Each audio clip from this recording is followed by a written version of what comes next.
Welcome back to the channel. It's the Bald Bearded Bicyclist, and this is the Resurgence Downtown Crit. This is the 4-5 race. This was a big day for me. I did 3 races. This was the first one, luckily. And it was my priority. I'm a Cat 4, very close to my Cat 3 upgrade. So this is the one I really cared about, and the other ones I was just kind of doing for extra fitness. But it started like we got shot out of a rocket. Drew, my teammate in the red project kit, got right to the front, and you can see him kind of looking around. I didn't get the best clip in, but I'm trying to work my way up the side here and find a wheel to get on. And I should have tucked myself in here behind Tyler. I think I had somebody right on my left hip here, and I got a little nervous when I came up against that big hole. I did not want to get a puncture first lap here.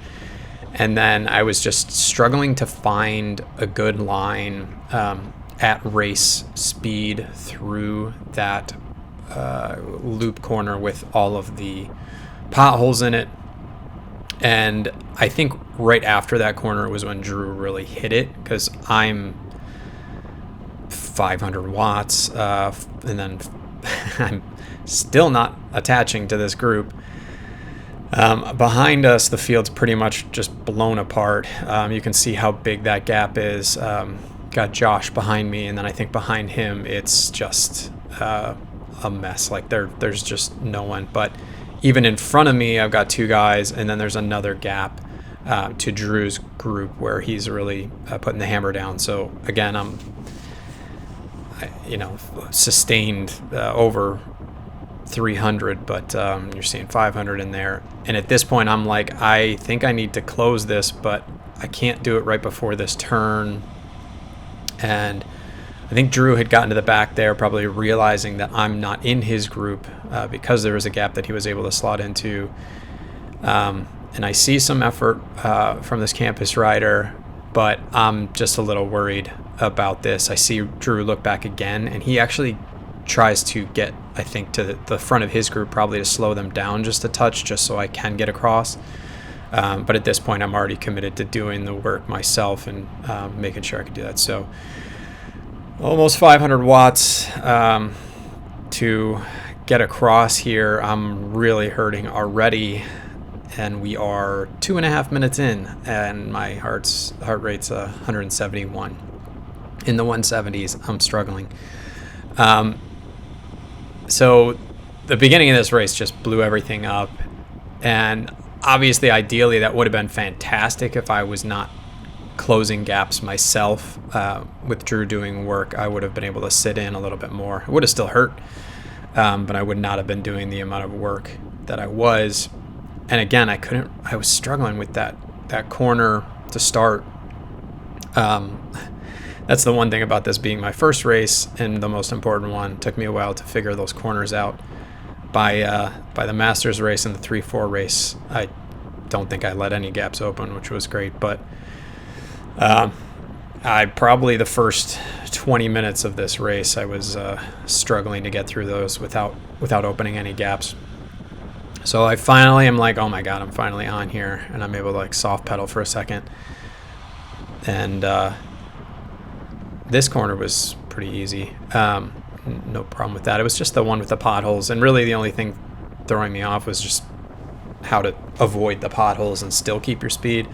At the end of the day, I was figuring out I just needed to stop worrying as much about the potholes and just carry some speed. But we are 4 minutes in here, and I'm really just trying to stay attached and tuck in and catch my breath a little bit, because that was quite a hard start. We're still going 30 miles per hour here. Drew got back on the front. I think he recognized that because I was closing the gaps, I needed a little bit more time. And at the end of the day, this is the break already. I mean, it's already formed. So we don't want it to come back together. So when there was a lull, Drew would jump to the front and keep bringing the speed up. And then he drops to the back here. Well deserved rest for him. And things are pretty strung out. I'm looking behind me. We come through this corner, and I'm seeing these guys look back. They kind of sit up, and I'm like, well, guys, we're in a break. We got to keep the speed up. So I just kind of go past, and that opens a little gap to me. And I'm just trying to keep our speed going. But this weirdly turns into the move of the day, and it was not really intended. We were planning on doing some counter-attacking stuff to get one of us away throughout the day, but really once I saw everyone was attached to me, I slowed down, and then Drew just went over the top, not crazy hard, but brought his speed up.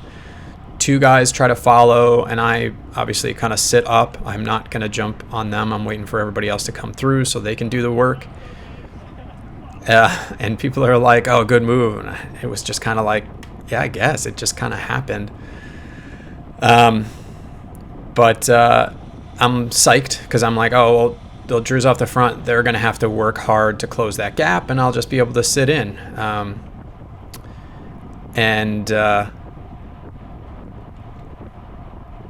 Then they just don't close that gap. All of a sudden, we start slowing down. No one's rotating through. And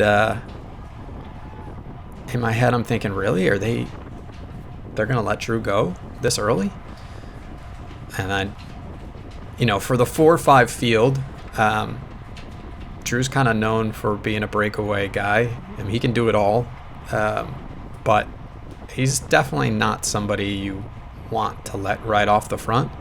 And people are all taking drinks. They're sitting up, and I guess, and they were just figuring, it's early in the race, we'll bring him back. But in a 4-5 field, there's no other teams in this break. I'm obviously not going to do work, but there's going to be no organization at that point. And that's, I think, why breakaways tend to work so often in 4-5s if you can get the gap, because it's just almost impossible for people to work together. So I'm seeing this and I'm thinking, well, if these guys are not going to work together, maybe I can get away. So I put in one little dig, and I think if this rider on the BMC did not jump on my wheel and kind of keep that gap close, maybe I could have gotten away, because Mark, I know, was on the front doing work, and he was tired, probably trying to bring Drew back. But as soon as I saw them back together, I just quit, because I didn't want to bring people up to Drew. I thought, well, if I could get a gap and possibly bridge to him, maybe I'll try to do that. But wanted to shut it down early if it didn't work. So a little bit further on, we're in the sixth lap, 12, almost 13 minutes in, and I'm noticing that the BMC rider, who, if I had to guess, looks like a sprinter, keeps smartly coming to the full all the way to the back and getting behind me, so that he does not have to rotate with anybody else. And I think he pretty early on resigned to taking it to a sprint. And if that's his game, he knows he can win a sprint, and that's really smart. Even once I started to figure out a lot of the lines, I was leaving a little bit of a gap between myself and other riders, somewhat purposefully, when I had somebody behind me, because I wanted them to come around. I wanted to be the one in the back in case there was an opportunity for me to attack the group and carry some speed through the front. And if somebody, especially an extremely strong sprinter, is on my wheel, they're obviously coming with me. So that's kind of where my head's at. I'm like, I don't really want anyone behind me, but it's still early in the race. I just need to try to utilize the draft as much as possible here. And but you can see through this next one, I think I swing off pretty wide. And yeah, so that causes him to come around. And this is where I want to be. So I want to be able to keep an eye on everybody. And I wanted to kind of see if he was maybe going to attack through. But once I realized he wasn't going to snap, I just kind of soft pedaled, and I'm going to let myself drift back again. Because I'm not going to be on the front. But I got to make sure that no moves get away here. So now the same kind of thing's happening where Sam is behind me. And again, I don't really want anyone behind me. I'm not sure if at this point I did know he was back there, or I'm sure I did, but actually finally that was probably one of the best times I took that line. But right now we're not going very fast. And I think in my mind at this point, I'm like, all right, we're 20 minutes in and we're not going very fast. I'm soft pedaling right now. And I'm like, how do I win out of this group, right? Because I'm no longer worried about not bringing them to Drew. He's gone. Okay, so 20 minutes, he's been off the front. We've been playing games. No one's really been working hard to bring him back. And just knowing his power, he's gone. There's no worry of that. But I still have to figure out how to do the best I can out of this group. And the thing about my power is that I'm not really a sprinter. I'm not a real sustained power diesel engine guy. I guess you would say an all-arounder. But that also kind of leaves me in I don't do anything really well. So when it comes to how do I win a race, I struggle to come up with an actual strategy, which I think in some ways can be a good thing, in some ways can be a bad thing, because it's just you have to read the race and then do what you can based on the scenarios that you're presented, rather than deciding, I'm a diesel power guy, I'm gonna get in the breakaway and that's the only way I can do anything, or I'm a sprinter, I'm just gonna, no matter what happens, I'm not gonna chase, and then I'm gonna hope it comes to a sprint. So it's kind of a blessing and a curse, because it always keeps me thinking about what's going on. But when it does come down to this, I can't, it's going to be hard for me to solo away from this group at this point, because they already know that a red project jersey is gone. Again, I tried to do that little bridge attempt, and everyone's going to work extremely hard to bring me back. It looks like Tyler was on the front and put in a bit of an attack there and strung things out. But, it's getting to that late race situation where, if people have the energy, they're not going to let it go. It's not late enough that people are making sure they save all matches for a sprint, because we've got 3 laps. So I think those late attacks where people are going to be worried about their sprint have to happen with 1 lap to go.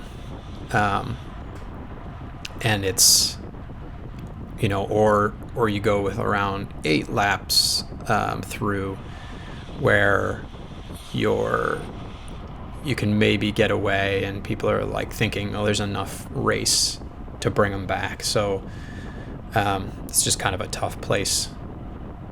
But now it's we're on lap 11, so this is 2 laps to go. Is that right? 11, 12. Oh, you count the last lap, so it's 3 laps to go. And finally get Sam to come around me. So it's getting down to it. I want to be able to keep an eye on everybody. And he's looking back. He's aware that being on the back of the pack obviously is where I can put in an attack. So if I do want to attack, I have to kind of time it right. He's drinking from his bottle. Maybe that would have been a good time, but I would really like to wait until there's a nice surge and carry momentum from the back. That would be the best way to do it, because again, I'm not a crazy sprinter. I can't put so much power down that I can just fly by everybody. Got Mark on the front. He's keeping it steady.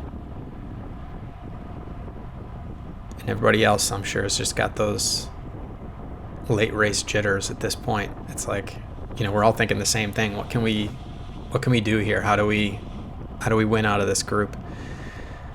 But it's nice that it's strung out and we're not all kind of just bunching up. But this is the opportunity where I was thinking, there was a bit of a surge. I'm going to try to come with the most speed I can, and I get a gap. Sam is absolutely determined to get on me, and he was the one directly in front of me, so he saw me first. But so that kind of hurt. If he had let me go, it would have maybe been hard for the rest of the group, because they wouldn't have had that extra body to fill in, and I would have passed them with more speed. He kind of helped bring everybody up, which I don't blame him at all. He did the right thing. Otherwise I could have maybe gotten away. So now, because it was, what's good about maybe doing that on the second to last lap is, look, okay, if they catch me, now I'm soft pedaling. People are going to get frustrated, and I'm not stuck on the front. If I did that last lap, I'd be on the front right now, and nobody's going to come by me. Probably no matter how slow I go, unless they counterattack, but then it's going to hurt me a lot to try to jump on it. So I kind of figured my last ditch late attack effort was that 2 laps to go. And now I am like, okay, coming into the last lap, I need to slot in here a little bit higher. So I'm getting a little bit, you could say, aggressive or assertive, but I'm trying to get on this wheel, and I'm fighting Mark a little bit for it. And I'm figuring that maybe I can get it through this corner here, trying to get my handlebars in front of his. And yeah, it's a bit of a battle. So the other thing I can do is I could slot over to Mike's wheel if he's not going to go all the way to the back, but it's hard to judge that. So, we're both kind of taking a little win here. Neither of us is really on this wheel, but I'd rather be up here doing a little bit more work than too far back on the last lap that I, don't have any way of getting to the front for a sprint. So I eventually just let Mark go in front of me. He kept getting the better position, and I was able to slot in here 4th wheel. So 4th wheel, I'm very happy with that. So 4th lap, and in my mind, I'm thinking that for this course, I'd like to be first through the final corner, and then I'm just gonna try to sprint with whatever I've got left. And most of that goes according to plan. And there's a unfortunate thing that happens. We'll check it out. But, in my mind right now, I'm like, okay, great. Please just hold position.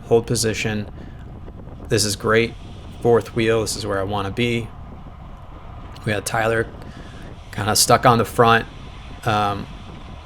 Unfortunately for him, but it's, we're keeping the pace relatively high, which is good. Mark tries to get to the front a little bit, and there's just a nice little rotation, but because everyone goes with it, there's a little bit of shuffle, but I'm still 4th wheel, so I'm still perfectly happy where I am here. But you can see the pace was definitely brought up there. Obviously, I had to sprint a little bit to get back on, and it was around the 300s for a bit, but it's just kind of keeping it up. But I'm sure Mark at this point doesn't really want to be on the front doing too much work. So now I'm trying to think, where do I go to make sure I can be first through the turn? Because there was that surge, I didn't want to dump any of that speed. So I didn't like fully commit to like an attack there. I just wanted to be first through the turn. But again, I didn't want to use my sprint. I'm already yelling at these guys, get to the right, get to the right. I start my sprint and like, what is going on here? Where swerving back and forth in front of me, my sprint drops to 400 watts for a second. I see these guys come around. I know that I can't do anything, so my power drops. That's my race. 4th place, good position, bad ending. But thanks for watching. Make sure you subscribe, tune into the next one. Hopefully I can get a podium someday.